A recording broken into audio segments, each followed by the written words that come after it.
O outono em Kyoto sempre teve um tom de melancolia dourada. As folhas das árvores de bordo, conhecidas como momiji, tingiam as encostas das montanhas de Higashiyama com um vermelho tão intenso que parecia sangrar contra o céu azul pálido do fim de tarde. Para Haruto, aquela cor era um lembrete constante de uma ferida que nunca cicatrizou completamente. Ele caminhava pelas ruas estreitas de Gion, o som de seus tamancos de madeira ecoando contra as pedras milenares. Haruto era agora um mestre na arte da cerâmica, herdando a oficina de seu avô, mas seu coração ainda parecia feito de argila crua, esperando por algo ou alguém que lhe desse forma definitiva. Do outro lado da cidade, na estação de trem de Kyoto, a modernidade da estrutura de vidro e aço contrastava com a alma antiga da capital imperial. Hiroshi desceu do Shinkansen segurando apenas uma mala de couro desgastada. 10 anos haviam se passado desde que ele partira para Tóquio e, posteriormente, para Londres, fugindo de expectativas familiares e de um amor que ele julgava ser proibido e impossível. Agora, como um arquiteto de renome internacional, ele retornava para supervisionar a restauração de um templo histórico.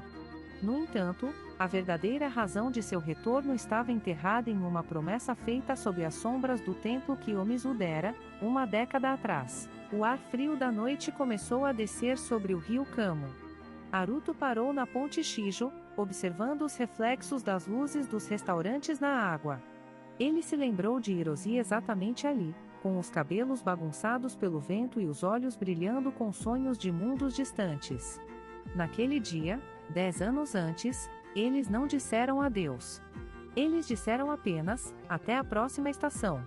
Mas as estações vieram e foram 40 vezes, e o silêncio entre eles tornou-se um abismo intransponível. Hiroshi caminhava sem rumo, deixando seus pés guiarem seu caminho por instinto.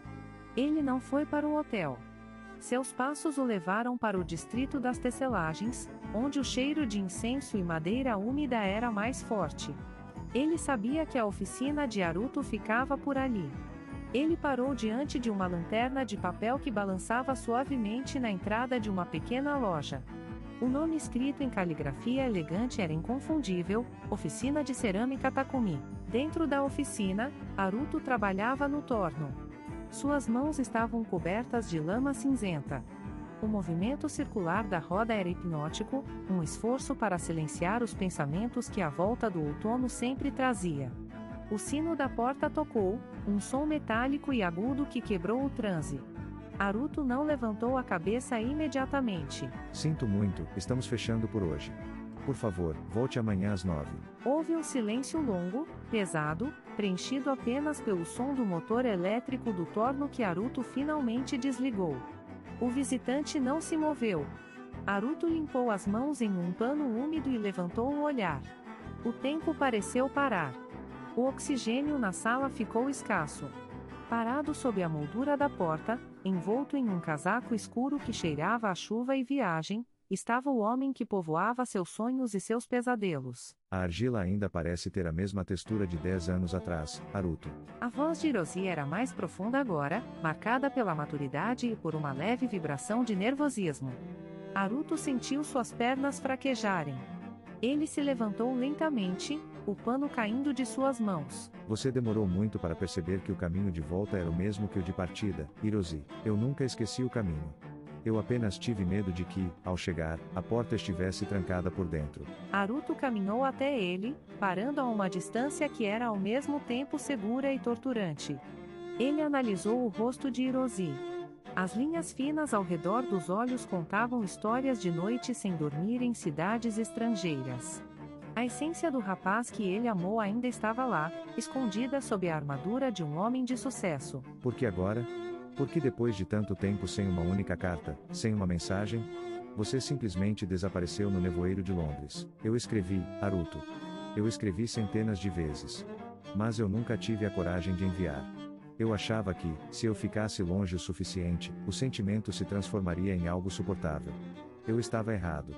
Cada ponte que eu construí na Europa era uma tentativa frustrada de cruzar o espaço que nos separava. Haruto sentiu uma onda de raiva misturada com alívio. Ele deu um passo à frente, invadindo o espaço pessoal de Hiroshi. Você decidiu por nós dois. Você decidiu que o silêncio era a melhor resposta. Você sabe o que é ver as flores de cerejeira caírem todos os anos e pensar que talvez você estivesse vendo as mesmas flores em outro lugar, com outra pessoa? Eu não estive com ninguém, Haruto. Ninguém conseguia preencher o vazio que Kyoto deixou em mim. Ninguém conseguia ter as mãos que entendem a forma da terra como as suas. As lágrimas que Haruto reprimiu por uma década finalmente começaram a quebrar a barreira. Hiroshi estendeu a mão, hesitando por um segundo antes de tocar o rosto de Haruto. A pele estava quente, um contraste gritante com o frio da noite de Kyoto. Eu voltei porque não consigo mais respirar sem a certeza de que você ainda existe neste mundo. Eu recebi o convite para o templo, mas eu viria de qualquer maneira. O destino apenas cansou de esperar que eu criasse coragem. Haruto fechou os olhos ao sentir o toque. Era como se as peças quebradas de uma de suas cerâmicas estivessem sendo coladas com ouro, a técnica do kintsugi que ele tanto praticava. As cicatrizes ainda estariam lá, mas o objeto seria mais forte e belo por causa delas. O templo. Você veio para a restauração. É irônico. Você veio consertar pedras velhas enquanto deixou nosso passado em ruínas. Então me deixe ser o artesão agora. Me deixe passar o tempo que for necessário reconstruindo o que eu quebrei.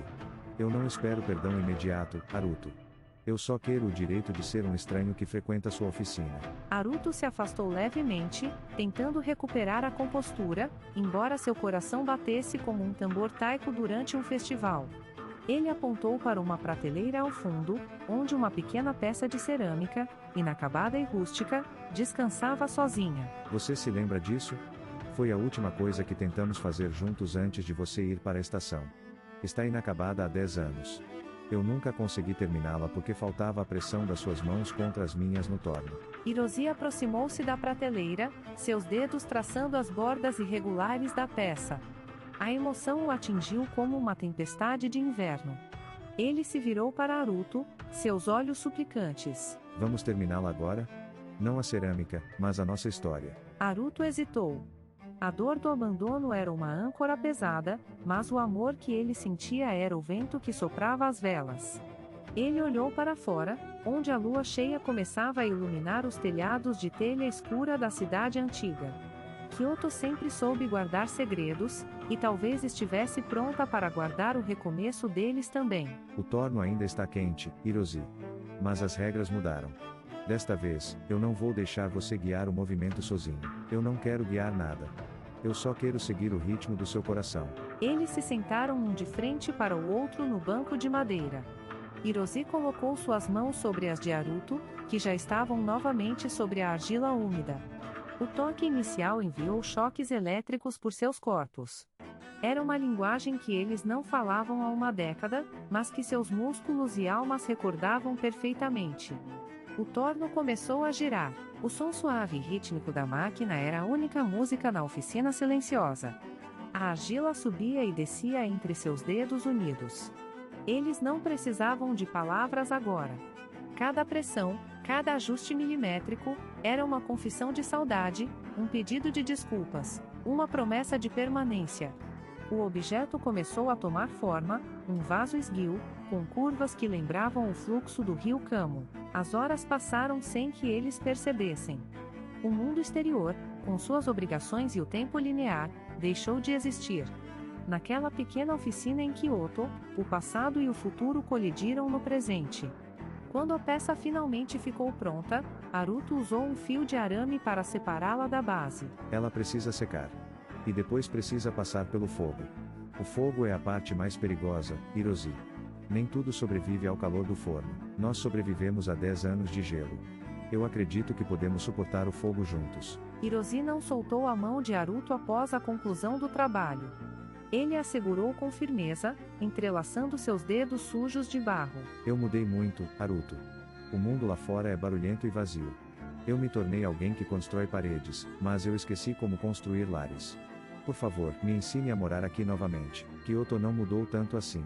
As ruas ainda são as mesmas, os templos ainda guardam as mesmas preces. Mas eu mudei. Eu não sou mais o garoto que chorou na plataforma da estação. Eu sou um homem que aprendeu que a beleza reside na imperfeição e na persistência. Se você ficar, terá que aceitar todas as minhas rachaduras. Suas rachaduras são onde a luz entra, como você sempre dizia sobre a cerâmica. Eu não quero uma perfeição estática. Eu quero a vida real, com você. Haruto levantou-se e puxou Hiroshi para um abraço. No início, foi um contato tímido, como o de dois estranhos, mas rapidamente se transformou em um aperto desesperado, como se estivessem tentando fundir suas existências em uma só. Hiroshi enterrou o rosto no ombro de Haruto, sentindo o cheiro de terra e sândalo que era a própria definição de paz para ele. Eu te amo. Eu deveria ter dito isso antes de entrar naquele trem. Eu deveria ter dito isso em todas as cartas que não enviei. Diga agora. E diga amanhã. E todos os dias enquanto você estiver aqui. O tempo que perdemos não pode ser recuperado, mas podemos fazer com que o tempo que nos resta valha por 2 séculos. Eles se afastaram apenas o suficiente para que seus olhares se encontrassem. Havia uma nova determinação nos olhos de Haruto. A melancolia do outono ainda estava lá, mas agora era acompanhada por uma esperança vibrante, como a primeira flor de ameixeira que desafia a neve no final do inverno. Venha. A noite está bonita e as lanternas de Yasaka estão acesas. Vamos caminhar. Quero ver se você ainda se lembra de como a cidade brilha sob o luar. Eu me lembro de cada detalhe, Haruto. Mas nada brilha mais do que o fato de eu estar ao seu lado novamente. Eles saíram da oficina, deixando para trás o vaso de argila úmida que esperaria pacientemente pelo calor do fogo. Enquanto caminhavam pelas ruas desertas de Kyoto, de mãos dadas, as folhas de bordo continuavam a cair silenciosamente ao redor deles. O reencontro não apagava os 10 anos de separação, mas iniciava um novo capítulo onde o destino, finalmente cansado de suas próprias reviravoltas, decidira permitir que 2 corações encontrassem o caminho de casa. Ao chegarem à entrada do santuário, Haruto parou e olhou para o céu estrelado. Ele percebeu que a dor que sentira durante todos aqueles anos não era um fardo, mas o preço de um amor que era vasto demais para ser contido pela distância. Hiroshi apertou sua mão, um gesto silencioso de que, desta vez, ele não iria a lugar nenhum.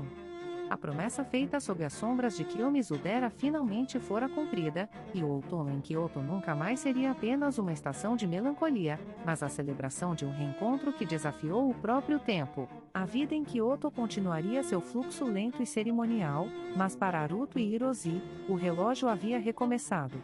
Entre a tradição da cerâmica e a modernidade da arquitetura, eles construiriam algo novo, algo que pertencia apenas a eles, sob o olhar atento das montanhas e o sussurro constante do rio Kamo. O amor, como a cerâmica mais fina, fora moldado pela dor, fortalecido pelo tempo e, finalmente, purificado pelo reencontro.